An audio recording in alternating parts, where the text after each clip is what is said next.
Swiggy వాడు రోజు రోజుకి ఎంత చెత్తగా లెక్క చేస్తున్నాడంటే, ఈ ఆర్డర్ కేక్ జోన్లో పికప్ చేసుకున్నా, నేను కస్టమర్కి డెలివరీ చేశాను. అంటే కస్టమర్ ఏం చేశాడంటే, వాళ్ళు పెట్టిన లొకేషన్ బ్యాక్ సైడ్ చూపించింది.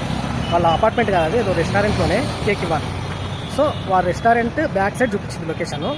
సో కస్టమర్కి కాల్ చేస్తే, అన్న బ్యాక్ సైడ్ లొకేషన్ చూపిస్తుంది, ఫ్రంట్కి రండి అని చెప్తే ఫ్రంట్కి తీసుకెళ్ళి డెలివరీ చేసిన. కస్టమర్ హ్యాండ్కే ఇచ్చిన కాల్లో మాట్లాడుతూనే. ఇప్పుడు వీడియో ఏం చేశాడంటే, నువ్వు ఇన్కరెక్ట్గా డెలివరీ చేశావని చెప్పి నా ఐడి సస్పెండ్ చేసిండు, మొత్తానికి టెంపరీ సస్పెండ్ చేసిండు. ఇప్పుడు లాగిన్ చేయడానికి రాదు. ఈరోజు పొద్దున్న నుంచి 27 ఆర్డర్స్ కంప్లీట్ అయిపోయినాయి. నాది ఇన్సెంటివ్ వస్తుంది ఇంకొద్దిసేపు చేసేస్తే. ఇప్పుడు ఇన్సెంటివ్ పోతుంది, పొద్దున్న నుంచి చేసిందంతా పోయింది. మొత్తం మూసుకొని ఇంటికి పోవాలి. ఇప్పుడు ఏంటంటే ప్రాబ్లము, వాడు కాల్ చేయట్లే. కాల్ చేస్తే అమ్మ నా బూతులు తిట్టుకుంటే స్విగ్గీ వాడిని కాల్ చేయట్లే. టికెట్ రైట్ చేస్తే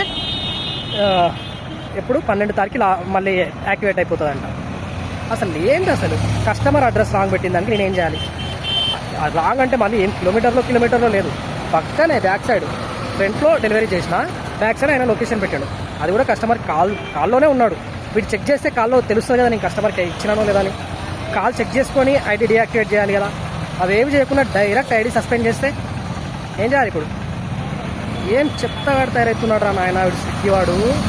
అమ్మ నా బూతులు వస్తున్నాయి కానీ తిట్టలేకపోతున్నాయి.